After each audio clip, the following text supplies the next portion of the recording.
The Lionel Gelber Prize is awarded every year to the best book on international affairs. To mark the 25th anniversary, we spoke with 5 Gelber winners. I asked them how the world has changed. My name is John Stackhouse, and here's what I learned. We're at Oxford University, where Lionel Gelber began his academic career, and I'm joined by Paul Collier, Professor of Economics and author of The Bottom Billion. Professor Collier, thank you very much for joining us. Thank you very much for interviewing me, and let me say thank you to the Gelber Committee, because the Gelber Committee was the first prize award that the Bottom Billion won. It's since won quite a lot, but you started it. Professor Collier, let's start by looking back at the last quarter century, a period of extraordinary economic growth, global trade, proliferation of technology. From the perspective of the Bottom Billion, what did the quarter century mean? So the quarter century started on a note of high hope because of a wave of democratization. And a lot of us had thought that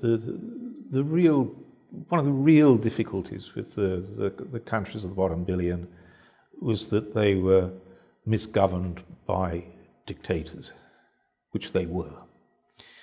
And in most of these countries, the dictators were swept away. So that was the onset of a period of hope.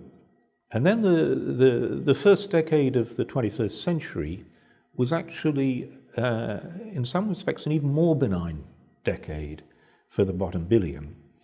They got onto an economic bonanza of rising commodity prices, the right side of the super cycle. In the middle, I should say, there was an event which was huge for the world, but not for the Bottom Billion, which was the global economic crisis. Their financial systems didn't collapse like a pack of cards. They actually proved that over the previous 20 years, they'd basically put their macroeconomic house in order. You're attributing their success to domestic economic policy, and others might point to the role of international organizations like the IMF and the role they've played in crises. I wonder if you're giving more credit to the Bottom Billion and their economic management than perhaps others have. There's a bit of both. For example, I run an annual conference for African central bank governors, and these are prudent and astute people. They're not straining under the leash of IMF control, wishing that it would go away and they could print money. Not one bit of it. Yes, it was useful to have the IMF, both for the technical advice and for the credibility. But fundamentally, a political elite learnt that macroeconomic disorder was just costly. So are you arguing the wave of democratization in the 1990s was largely positive for the Bottom Billion? Yes, it swept away dictators, and the autocrats had been pretty awful. At least they've been awful, if not pretty. But what's replaced that autocracy is often pretty dysfunctional democratic politics. First of all, no provision was made for political party finance. And so, effectively, the main source of political party finance became corruption. And secondly, the basis for organizing a party, a bunch of people who work together, became ethnic. And so you got politics further fragmenting and stratifying societies that were already pretty fragmented. There had never been a sense of shared identity in a nation.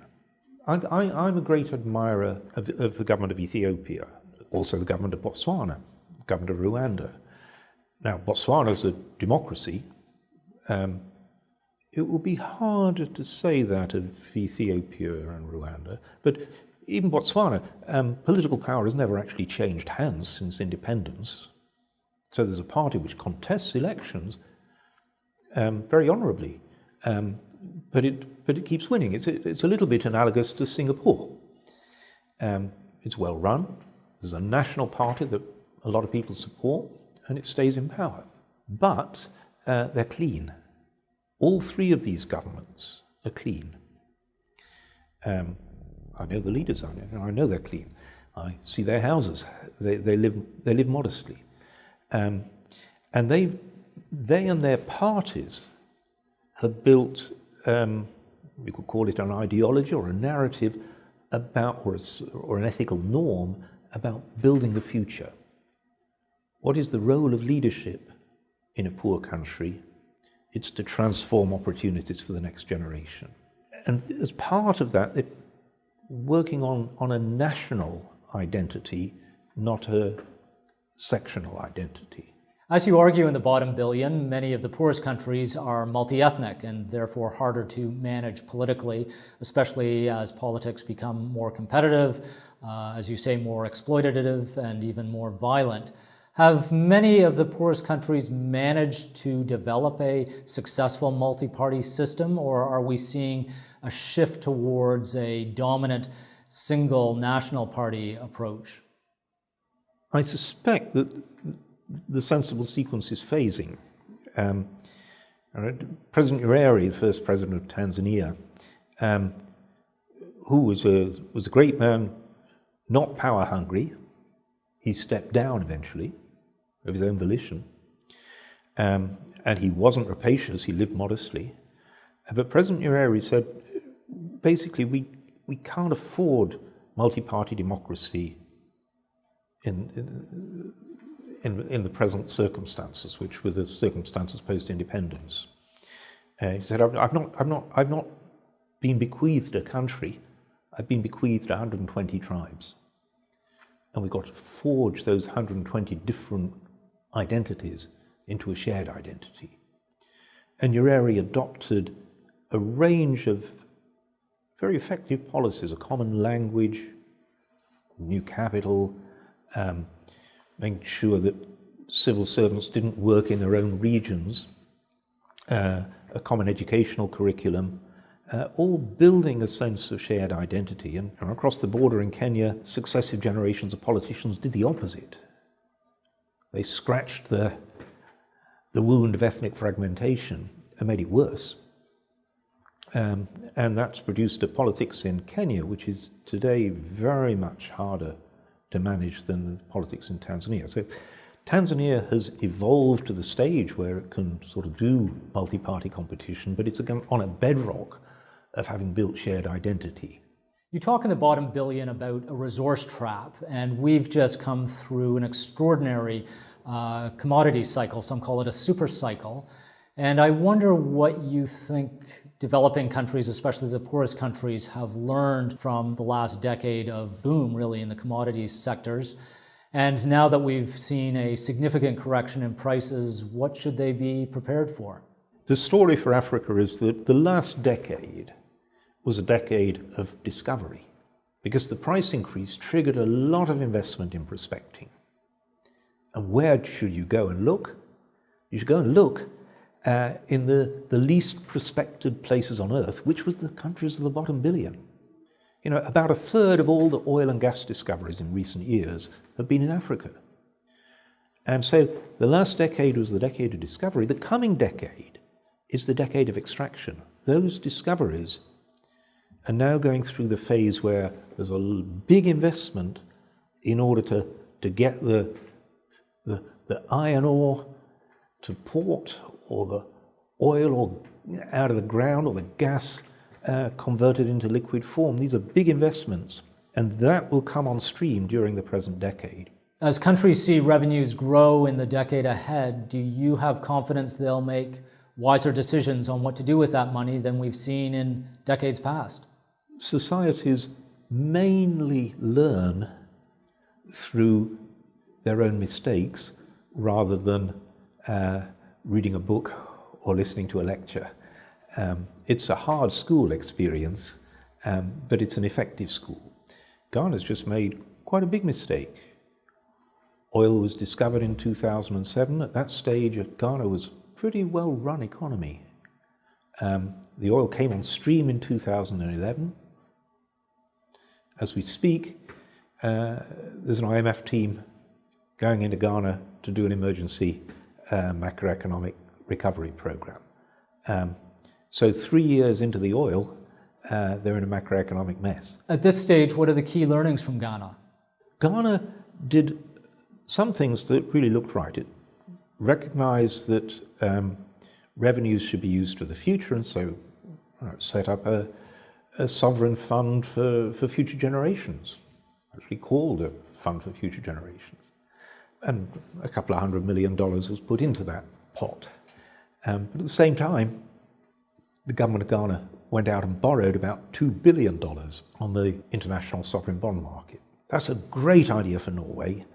It would be pretty dumb for a poor African country to do that. Norway only started its sovereign wealth fund when it already had more invested capital per worker than any other country in the world.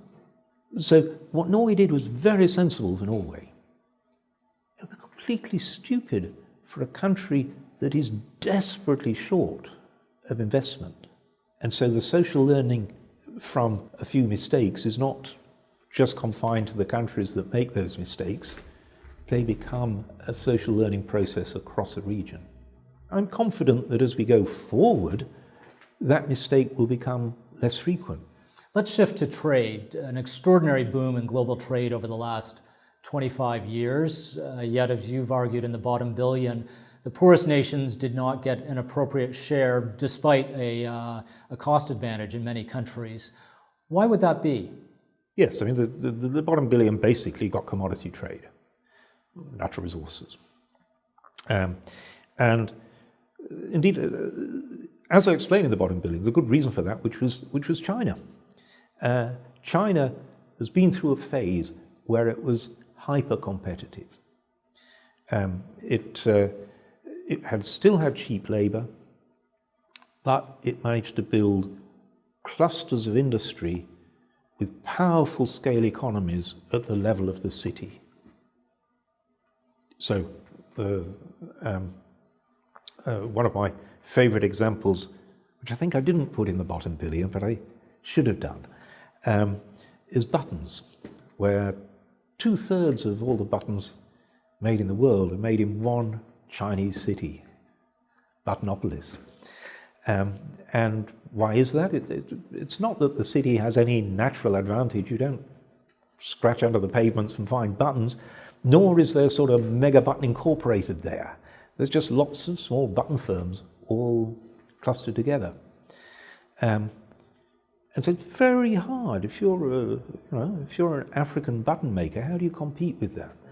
That's been the problem, and it's just changing because China's grown so fast that real wages have risen to the level where it's actually becoming cheaper to shift production to Africa. And there's one celebrated example of that, which just started about 3 years ago, which is the move of light manufacturing from China to Ethiopia. Now, in the bottom billion, I didn't anticipate that Ethiopia would be able to break in, because I thought, being landlocked, it was out of the game of manufacturing. But light manufacturing doesn't need a port as long as it's got a good airport hub.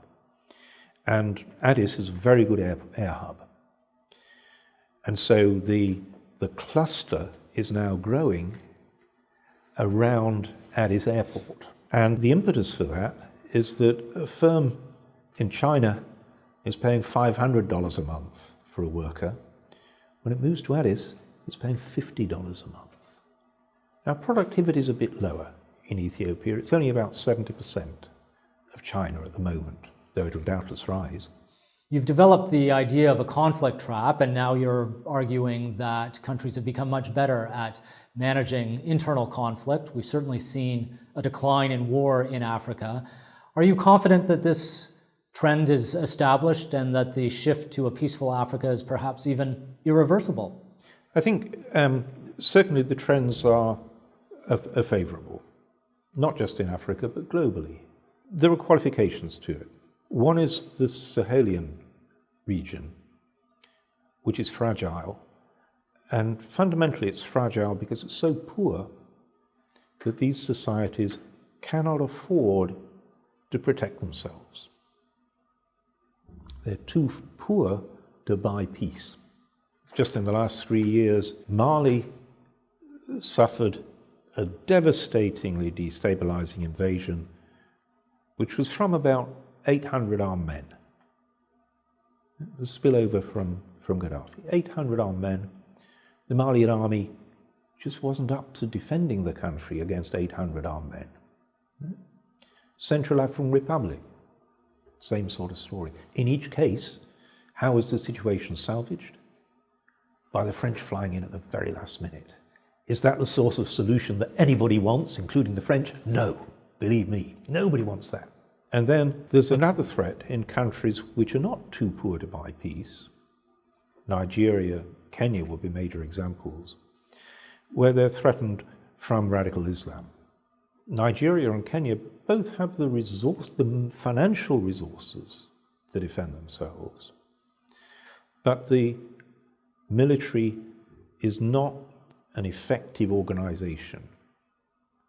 African governments have struggled to build effective public organizations across the public sector.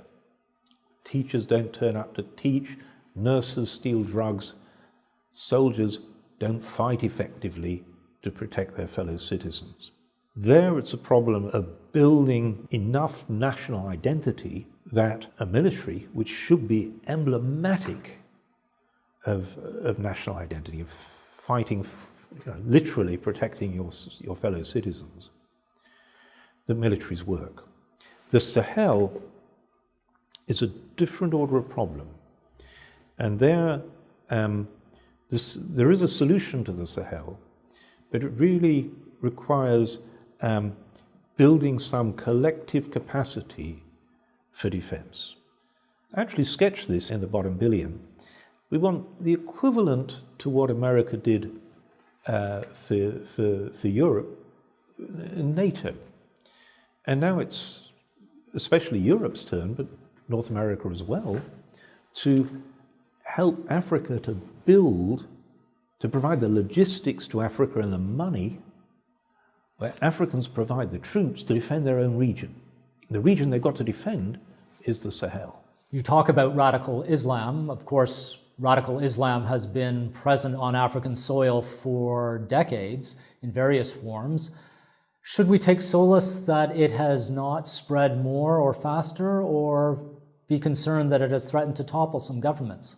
Will radical Islam topple the government of Nigeria? Of course not. Will it topple the government of Kenya? Of course not. Will it be a murderous nuisance for quite a few years? Yes. Fortunately, Africa, by and large, doesn't yet have the phenomenon that the Middle East is seeing, of which I would call conflict tourism, where bored young men who usually play video games in which they pretend to kill people sitting in Europe or Australia or I guess Canada think, gosh, I could do the real thing and go and kill people for real in Syria. We've seen it in some corners, Somalia specifically, and Kenya via Somalia. You don't see it spreading? That's true, but the Somali situation is kind of uniquely dysfunctional in Africa. The international community has actually left a country not just to fall apart, but to stay falling apart. In my view, that was a crazy thing to do. That the modern world shouldn't have pockets of ungoverned territory. It's just too dangerous. And one of the consequences of it is it attracts in conflict tourism from bored young Somalis in Canada or Europe, wherever. Is radical Islam an existential threat to Sahelian Africa? There's no groundswell of support for radical Islam in Africa. There's mischievous guys running armed groups, and bored and poor young men going to join them.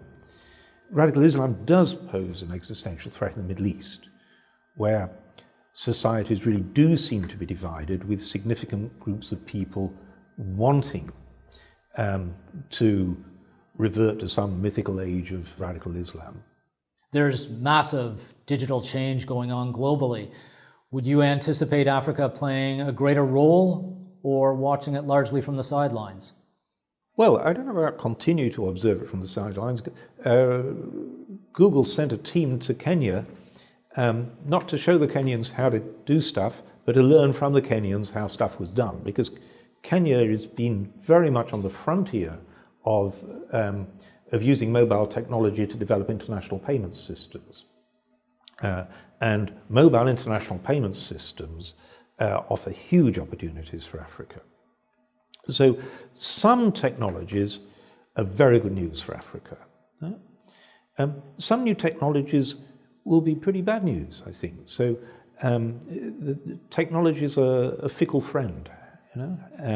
Some technologies will discover substitutes for African resources. That'd be really bad news. Casting forward to the next 25 years, for the bottom billion, are you more optimistic or pessimistic? I try not to do optimism and pessimism. I try to do realism. Where are we now? We're at a point of big struggle over whether natural resources will become an opportunity that's harnessed or a mistake that's repeated. Got another big opportunity we've not talked about, which is urbanization. Between now and 2050, the urban population of Africa will triple. So another way of thinking of that is that 2/3 of Africa's urban environment is not yet built. That's a huge opportunity to leapfrog to 21st century cities. But if the 2/3 that's not built looks like the third that is built, instead of it being a leapfrog to the 21st century, it's a step back into not even the 19th century. These slums are worse than the 19th century slums of Europe. And so, as with natural resources, these are struggles that will play out. One big change coming from new technology is that the cost of protest has fallen a lot. And that's both a good thing and a bad thing. It's a good thing because it's a wake-up call for government. It's a bad thing if it just leads to instability and cynicism, that anything that starts to be built up gets torn down. I can't see the future. What I see is struggles. Some will be won, some will be lost. Would you categorize the mood among the bottom billion, if one can do that, as more hopeful or cynical? It's both. These are genuinely hopeful societies. After all, Africa's growing quite fast. And it's projected to grow quite fast. Where else in the world can you say that phrase? Not many. Not many parts of the world. So there's a sense that Africa's growing. There's also a sense that Africa's future is going to be with young people. It's the youngest continent, and its demographics are starting to work in its favor. You're going to get a huge cohort of young workers. And that's a big chance. That's a big chance, because young workers are better at innovating. The cynicism, well, Africa's a young continent, the youngest continent, but it's got the oldest leaders. And so the gap between the age of ordinary citizens and the age of the leaders is far wider in Africa than anywhere else. Is that healthy? I don't think so. Right? So what do I hope? I hope that young Africans win their struggle, close that gap, and get leaders who are actually minded to develop the country. It's their struggle, not mine, but I hope they win it. Professor Collier, thank you very much for joining us. And thank you for inviting me.